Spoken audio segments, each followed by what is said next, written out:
Mahabub Nagar town ఉందండి.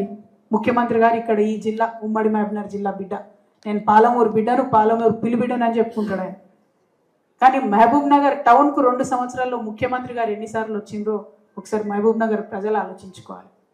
మీరు ముఖ్యమంత్రిగా ఉన్నారు, కనీసం మహబూబ్ నగర్కు అండర్ గ్రౌండ్ డ్రైనేజ్ తేవాలనే ఆలోచన ఉందా లేదా అని ముఖ్యమంత్రి గారు నేను ప్రశ్నిస్తూ ఉన్నా.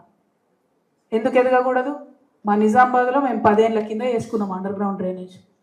ఇవాళ మీరు ముఖ్యమంత్రిగా ఉన్నారు, మహబూబ్ నగర్ బిడ్డలు ఆశిస్తారు మీరు ఏదో చేయాలని. కనీసం మీరు రానే వస్తలేరు. పార్లమెంట్ ఎన్నికలప్పుడు ప్రచారానికి తప్ప ముఖ్యమంత్రి రాలేదు ఇక్కడికి అని చెప్తున్నారు.